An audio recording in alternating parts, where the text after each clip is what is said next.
Next up is part of my interview with Really Only Dust. Welcome to the show, Really Only Dust. Can you tell my listeners a little bit about yourself and how Really Only Dust came to be who you are today? Hey, Barbie. Thank you for the opportunity to be on your program. It's really an honor and a privilege. I came up with the name Really Only Dust basically as a reminder to myself to stay humble, because I have this tendency that I think that a lot of artists have, a lot of creative people have. I think it's really something that is commonly shared by all humanity.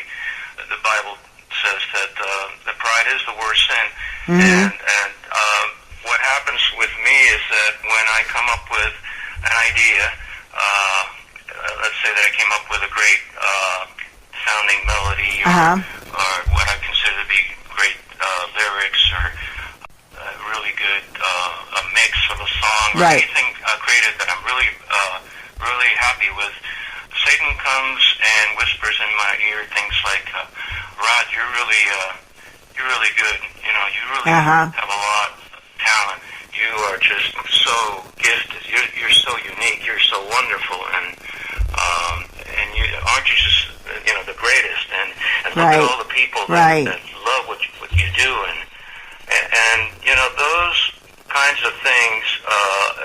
Bringing glory to yourself is not the reason that I got into the making of the music that I make, which is Christian music. Right.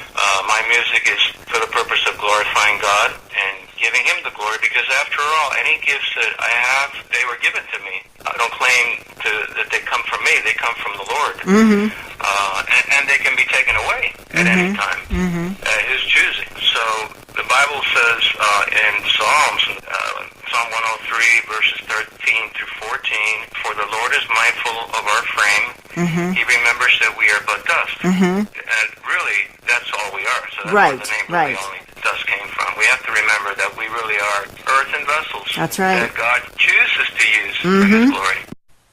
You're listening to WKDW 97.5 FM, Real Community Radio from Northport, Florida. And now back to my interview with Really Only Dust. Okay, one of the first questions I have is, what made you realize that music was your path? Well, I have to be a complete idiot not to realize that music is my path. I mean, I've been involved in music in one way or another ever since I was a very small child.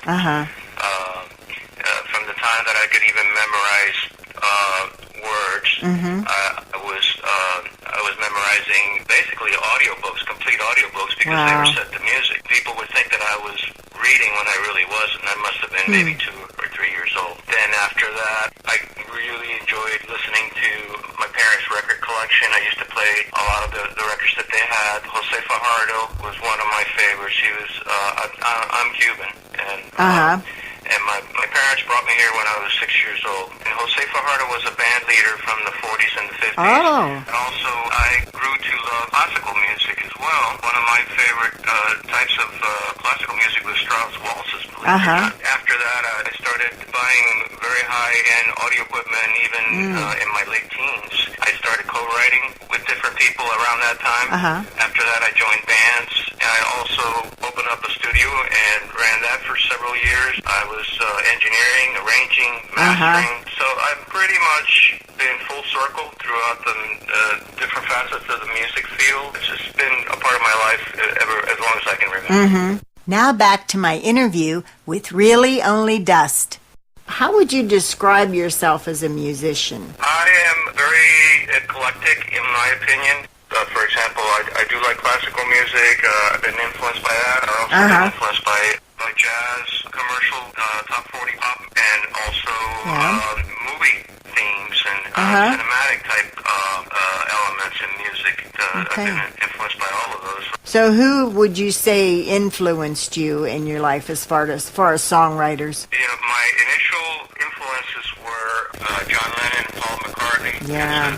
The melodies that they came up with were, in my opinion, many of them were timeless. Rodgers and Oscar Hammerstein. Right. That's another writing duo that produced some great melodies. Right. How important is it for you to be able to do like live gigs down the line? Do you aspire to do that or no? You know, being that for quite some time I was in different bands and I did the live performances. Right. It's not something that I'm familiar with that. Right. And I could very easily do that. God has to open the door for that, and I will certainly walk through it when He does. Mm-hmm. I have a studio that I own that's available to me. It's at my disposal at any time. And I'm not really taking full advantage of that because I have a lot of songs that I still haven't recorded that I'm working on. And my focus right now is to concentrate on getting as many of those out so that I have a good catalog. Oh, yeah. The formally, I mean, I've been coming up with melodies in my head before I can remember, I think. I know the feeling. That's formally, I would say it was the time I was about 8 or 9 years old when I wrote a song down and actually notated it because I had just recently started taking piano lessons with a piano teacher by the name of Aurora. So I notated the melodic idea that I had and I brought it to her. And that would have been my first song. I don't remember what I titled it. Long time ago. The only problem was that Aurora, she had plans for me that I did not. She wanted me to be a concert pianist, and I had no desire whatsoever to do that.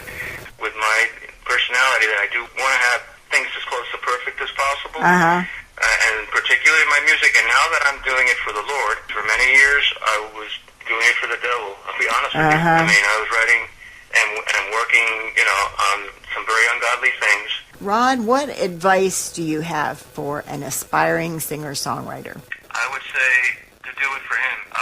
Stay true to what God has placed in your heart. Christians, those of you who want to sing for the Lord and do His work, I think you should heed this advice here from this experienced singer, songwriter, arranger, mixer, producer person. Really only does it all, and he's doing it all for the Lord. I do have an album out that really only does. I have a new album that's going to be coming out this fall that I'm working on. From that album, I have posted on my website some pre-release mixes that people can download for free. I do try to make free music available. Nice. Some of those clips are also available on Instagram, Facebook, Twitter. So you just find me by going to my website is I was just going to ask you. www.reallyonlydoes.com. And then your Facebook page is? It's facebook.com/reallyonlydust. If you just want an easy access to everything, just go to my website. That's the easiest thing. So if somebody wants to buy your CD, can they do that through your website? Yeah, they can buy the CD. If they buy the CD, they get the free download as well. For $9.99, I'll ship the CD for free in the U.S., and you get the free download as well. And of course, you can buy the downloads from all the usual retailers like iTunes and Amazon. If you don't, not into buying music, we just want to stream music, you can go to Spotify or Apple Music. You'll find it there as well. Well, Really Only Dust, I'd like to thank you for taking time to do this interview with me. I'm sure my listeners will enjoy hearing of your experiences and, what your process is in songwriting and producing and that sort of thing. And I wish you the best in all your endeavors, and just keep on singing for Him. Thank you, Barbie. Thank you again for the opportunity. Welcome. It was great talking with you.